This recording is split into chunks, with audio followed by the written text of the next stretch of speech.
ain't seen my girl Big Shroom. Like, honey, what is you at? First things first, this so-called jump that was had by Honor Court's bride Max Scotty with nothing but the body, aka Butterface, and Summer Flapjack Jones was the most lackluster fight I done ever witnessed in Zeus Network history. Like, I cannot wrap my brain around the simple fact that Scotty is almost 7 feet tall, and all she do is slap box and air punch. Like, good God, Libby Pepper can't get you in a boxing class, sister. Also, a lot of y'all was down in my comments last week like, but Anna was wrong. Anna always in somebody else's business. You need to clock Anna. Anna was throwing stones from a glass house. Anna was the pot calling the kettle black like clocker. And I was just reading through the comments, looking around my apartment like, I just know they not talking to me, because if I'm not mistaken, I've been clocking the tea since day one. Like, it took y'all 3 seasons to realize that she always giving her unsolicited opinion when I've been telling y'all for 20 plus episodes that she needs to shut up and mind her own business. Hell, she done spent majority of the season jumping in Big Lex's business, and I don't even like Big Lex like that. But when it comes down to it, Anna seems like she got some weird one-sided vendetta against the girl, because even when Big Lex breathed, here she go, but I just feel like, no, like you're in the wrong. I'm telling you, like, Big Lex, you're in the wrong. Ivory told, here she go, Ivory, I feel like you're in the wrong. Like, Natalie, I feel like you're in the wrong. Big, I feel like you're in the wrong. Stu, I feel like you're in the wrong. Like, I feel everything about how Anna feel. But you wanna know who else do the same motherfucking thing? Oh, ding, ding, ding, ding, ding, Summer Flapjack Jones.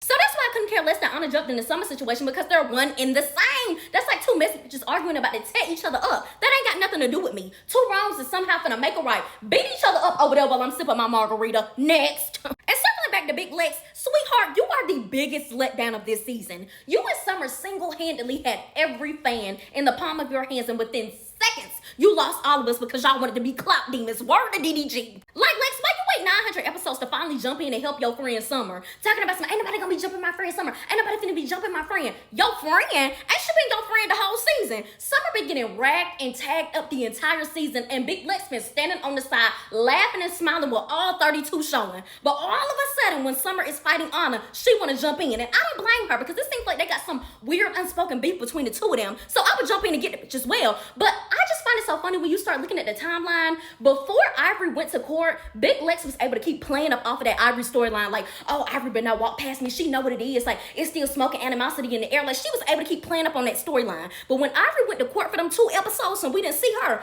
we didn't see or hear a motherfucking thing from Big Lex. Like, she didn't have nobody to talk to, no jokes, no laughs, the fashions wasn't given, no beefs, no nothing. She wasn't able to conjure up not a motherfucking thing. And I feel like Libby Pepper came and tapped her on her shoulder and said, if you don't conjure up something very quickly within the next 2 episodes, bitch, you gotta get the packing. So what did she do? She saw an opportunity with them 2 fighting, and she jumped her ass out there because she already knew that me and Anna don't get along like that. So I'm gonna make it seem like, yeah, I'm helping Summer out. I'm helping Summer out. When you could have been helped the girl out like a long time ago. Then I find it so funny how you always talking about you don't like bullying, but the main person that's really been bullying people in this house is Summer. If we really look back at it, Summer was bullying the out of Jazz. Like, she was antagonizing that girl, picking at her. Jazz could be over there breathing, cooking her some ramen noodles, and here comes Summer. Claim you don't like bullying, but go up for Summer, laughed at Slim, and wanted to fight Jayla over Gretch. Then when I found out you was down to your Instagram going up for Gretch, talking about some, I feel like she should be able to say the N-word, like, she's Hispanic, I'm Hispanic, my mama's Hispanic, like, that's more what I align with. I don't really consider myself black like that. Like, I feel like all Latinas should be able to say the N-word. Like,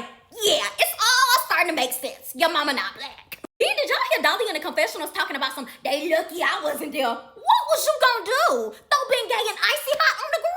And Summer may be on my bad side right now, but I audibly gasped and clutched my pearls when she told Anna Mac, you'll never be a black queen. She ain't lying. Also, Summer having the unmitigated gall to call somebody stank while she visibly has 65 layers of dandruff on top of each braid was crazy than a motherfucker. And remember when I said that Ivory seemed like the type of girl that used to get to school at 7 a.m. sharp, just itching to start an issue with somebody? Like, a girl could be across the room and drop her pencil the wrong way, and she running up on her, beating her head in. Well, you know what, Ivory? I owe you an apology, because while I was accusing you, I should have been putting that shit on Summer. Some of the type of that didn't have much growing up, so if you even had 50 cents more than her, she was on your ass. She the type that if a girl walked into school with $1 sweet tea from Dunkin' Donuts, she was gonna beat the girl up straight off principle because she didn't have one. That's broke and miserable. Scotty with nothing but the body, please come to the front, because why the f did you apologize to Big Pun? Like, she must have all your Dubai videos stored in her phone. And I keep trying to tell y'all that Rolly Brick James probably want these girls to chase after her because she's never been granted access to friend groups like this. These are her dream friends. She's never been able to be in these circles with girls that twerk, get guys, get money, look a certain way, go to certain places, be in certain rooms. Like, she's never been afforded that because of the way that she looks, the way she looked. And she felt like by getting on the table, like, okay, I now belong with these girls. That's why she talked to them like that now. Like, she feels like I'm a part of y'all. I look the part. Like, everybody should be chasing after me. I'ma start the same way as y'all. Like, we should feel equal in this friendship. Like, everybody should be calling me, blowing me up if I walk off or don't come to the club or don't want to hang with y'all tonight. Like, she wants them to chase her because she wants to feel like the friendship is reciprocated. She wants to feel like she's finally a part of the group, and it's just not happening. And her way of making them feel bad for not treating her as an equal is being like, y'all are so fake. Y'all do this, y'all do that. But the thing is, Roller, you hang with the bitches. You be up there in them conversations saying the same shit with them, so you can't even throw that back in their face. And can we talk about the fashions real fast? Because Big Lex can't dress to save her motherfucking life. Like, she dressed like she in middle school. Like, why do you have on a metallic Party City corset, denim skirt, and twist with butterfly clips? I don't know, maybe it was 5th grade picture day. Also, I don't get to talk about Jazz much in my reviews, but she looked so fucking good when they was finna go to the club. Like, I literally almost broke my neck. I said, who the fuck is that? Like, oh my God, hold on, pause. Like, what? The girls need to call up her BBL doctor. They need to call up her stylist, call up her motherfucking wigologist. And y'all know I usually hate Natalie, Chris, and Chia Nunn fashions, but I really did like that little blinged out swoop she had in her confessionals. Like, it was executed poorly, but I see the vision. Real creative. And Jada may have got on my nerves in last week's episode, but she didn't tell not one lie in this one. Because when she said that Summer talks herself out of people liking her, I was like, oh, you're not lying. Like, you didn't tell not one lie. Because I went from being Summer's biggest fan to treating her how Jazz do. Like, she single-handedly had every single fan in the palm of her hands, like I said before earlier in the review, and then at the snap of her finger trying to be a clout demon, she went from being a victim to an aggressor. And in every single review, I'm always going to express how much I love Nunu, because Nunu is the only direct one on this show. Like, the way she sat on that bus and told Summer, like, okay, you feel like they jumped you? What you gonna do back to them? Like, you know you shouldn't do that in the club, right? I don't think you should do that in the club. And she's sitting right next to her. Summer didn't do a motherfucking thing. And am I the only one that burst out laughing when Natalie said, I don't care, when Scotty brought up Rolly Rick James? Probably like, Natalie do not give not now.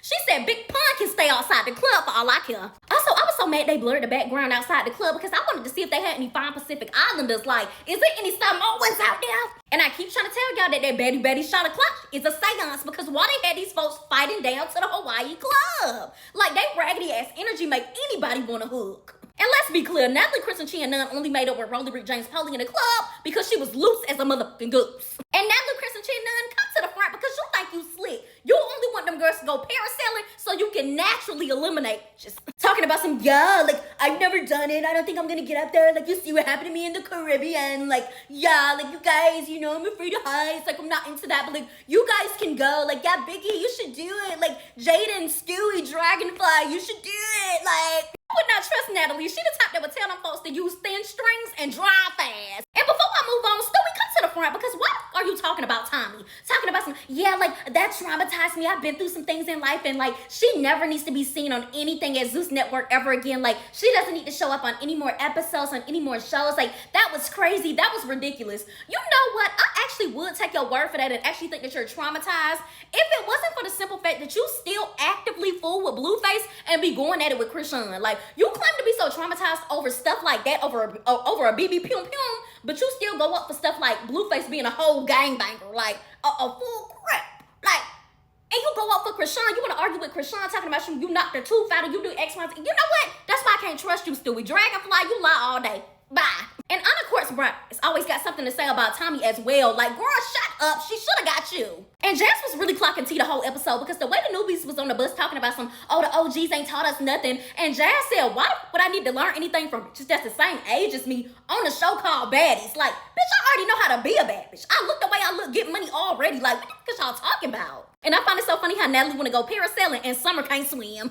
I told y'all she's setting the girls up. And I genuinely have learned to love Cylinder and Ivory, because the way she said, damn, no dialogue, when she tried to ask Summer, Scotty, and Anna about their situation, like, girl, that was so now that's TV coded. Like, I was cackling like a motherfucker, like, girl, no dialogue, y'all don't want to talk about it? Y'all just want to scrap already? Like, oh, okay. And you could just see Natalie in the back waiting on one of the girls to get pushed off the boat, because the way she kept saying, oh my God, they're arguing. They're arguing. Like, why would you put all three of them on there together? Like, you knew better. I ain't gonna lie though, I was happy to see that majority of the girls actually got up there and did the parasailing. Like, when Ivory went up there, I felt like it was just a burst of joy, because that girl came from NetS TV. She comes from nothing. So to see her getting up there and actually doing activities, I was like, she's experiencing life. This is what I want for her. And then to see Rolly get up there, I didn't expect that. But you know, the two girls that went with her, y'all some strong soldiers, because I was never in my life get up there with Rolly big ass. Like, you putting your life on the line. And when it comes to Nunu and Biggie, at this point, it's giving Biggie with Antonio Brown, because what's the issue? Y'all been squashed and you can't beat the girl. Like, you better be quiet before she knock your boiled egg ass off the dock. And did y'all peep how Big Lex tone changed after Biggie told her to stop talking for Summer? Like, she definitely an OG